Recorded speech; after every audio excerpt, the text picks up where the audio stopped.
गांव लल्लापुर में एक बूढ़ा किसान रामू अपने बेटे श्यामू के साथ रहता था। रामू जीवन भर खेतों में मेहनत करता रहा, लेकिन उसकी किस्मत कभी साथ नहीं दी। जब वह छोटा था तब सूखा पड़ा, जवान हुआ तो बाढ़ आ गई, और जब शादी हुई तो बीमारी ने उसे जकड़ लिया।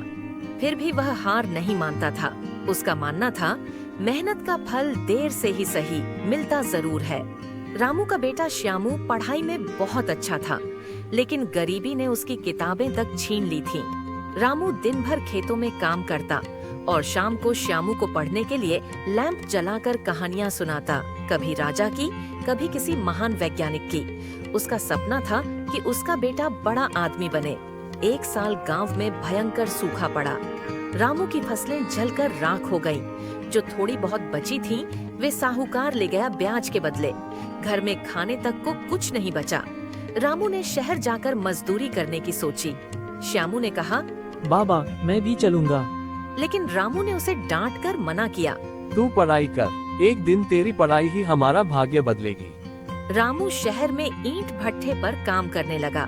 गर्मी में जलते पैरों से ईंटें उठाते हुए भी वह बस यही सोचता, श्यामू पढ़ रहा है, मेरा सपना पूरा होगा। वह हर महीने कुछ पैसे भेजता ताकि श्यामू स्कूल जा सके। श्यामू की मेहनत, श्यामू अपने पिता की तपस्या को व्यर्थ नहीं जाने देना चाहता था। वह सुबह स्कूल जाता और शाम को बच्चों को पढ़ाता। बदले में लोग उसे अन्न, सब्जी और कभी-कभी कपड़े भी दे देते। इस तरह वह अपने लिए और अपने पिता के लिए कुछ जमा करने लगा। कक्षा 10 में उसने जिले में टॉप किया। जिला कलेक्टर ने उसे एक लैपटॉप और छात्रवृत्ति दी। यह उसके जीवन का पहला बड़ा मोड़ था। जब श्यामू 12वीं की परीक्षा की तैयारी कर रहा था, तभी खबर आई कि रामू बीमार है। वह फेफड़ों की बीमारी से पीड़ित था। श्यामू ने बिना सोचे समझे अपनी पढ़ाई रोक दी और शहर चला गया। रामू सरकारी अस्पताल में भर्ती था, लेकिन इलाज के लिए दवाइयां बाहर से लेनी थीं। श्यामू ने अपने लैपटॉप को बेच दिया और इलाज कराया। किसी तरह रामू की जान बच गई, लेकिन श्यामू की पढ़ाई रुक गई। एक दिन श्यामू एक एनजीओ के दफ्तर में नौकरी की तलाश में गया। वहाँ उसने बताया कि वह एक गरीब किसान का बेटा है और बच्चों को पढ़ाता रहा है। एनजीओ अधिकारी ने उसकी बातें ध्यान से सुनी और पूछा, क्या तुम हमारे स्कूल में गांव के बच्चों को पढ़ाओगे? हम तुम्हें हर महीने 3000 रुपये देंगे। श्यामू ने खुशी खुशी हामी भर दी। अब वह दिन में गांव के स्कूल में बच्चों को पढ़ाता और रात में फिर से अपनी खुद की पढ़ाई करता। एक साल बाद उसने प्रतियोगी परीक्षा दी, बीपीएससी की, बिहार लोक सेवा आयोग। परीक्षा कठिन थी, लेकिन श्यामू की मेहनत रंग लाई। वह पहले ही प्रयास में चयनित हो गया, बतौर बीडीओ खंड विकास पदाधिकारी। जब परिणाम आया, पूरा गांव खुशी से झूम उठा। रामू की आंखों में आंसू थे। यह खुशी के आंसू थे। उसने बेटे को गले लगाकर कहा, बेटा, आज मेरी मेहनत सफल हुई। तूने दिखा दिया कि भाग्य मेहनत से बदला जा सकता है। पर श्यामू ने पद ग्रहण करने के बाद अपने गांव की हालत सुधारने का बीड़ा उठाया।